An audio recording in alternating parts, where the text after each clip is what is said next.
Digital Ascension Group, you guys can see the company behind me. I'm the principal there, and really over the long term, right now our main focus is family office, wealth management, private client services for people that have large allocations to digital assets.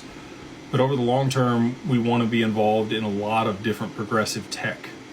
So whether that's AI or space or quantum or robotics, there's a bunch of different technologies that are going to be converging. I've talked about this book before, but if you haven't read The Future is Faster Than You Think, I would highly recommend that book, just so that you can understand the different things that were really on the precipice of adoption as early as 2018. We're here 8 years later in 2026, and we're starting to see regulation around all these things.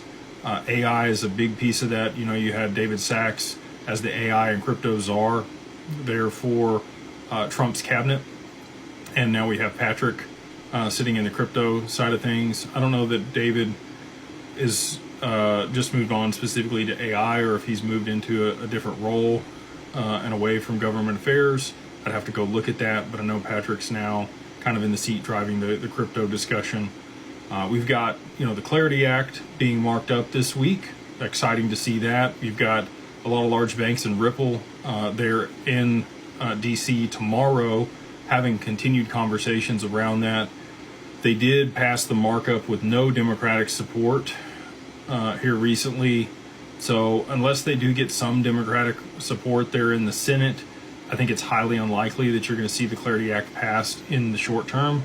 Patrick, when he was talking on a podcast the other day, actually it was at Ondo Summit, he mentioned April 3rd is kind of the latest date for which he thought that might get passed. With midterms coming up, I really don't know. If they aren't able to get traction with the way that it's currently written, it may take much longer for that to get passed through as the focus shifts to midterms.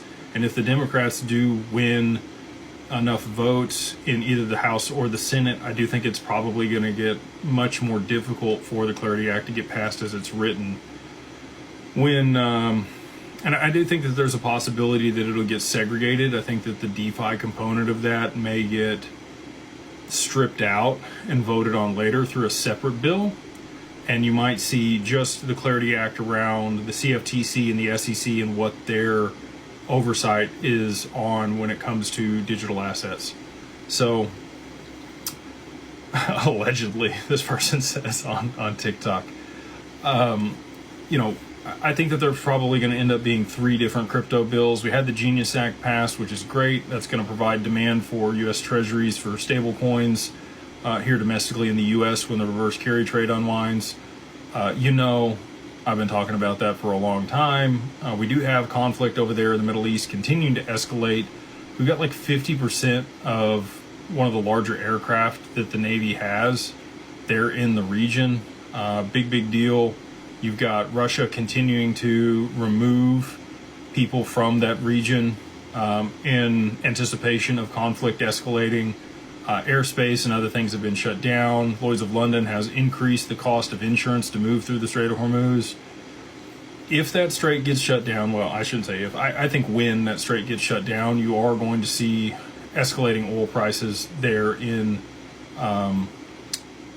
really globally, but I think most dramatically for Japan, which we know is kind of the catalyst for the reverse carry trade unwinding. If they do decide to raise interest rates aggressively, you're going to see bond yields spike, and you're going to see a rotation out of U.S. treasuries into the Japanese bonds that are issued by the BOJ.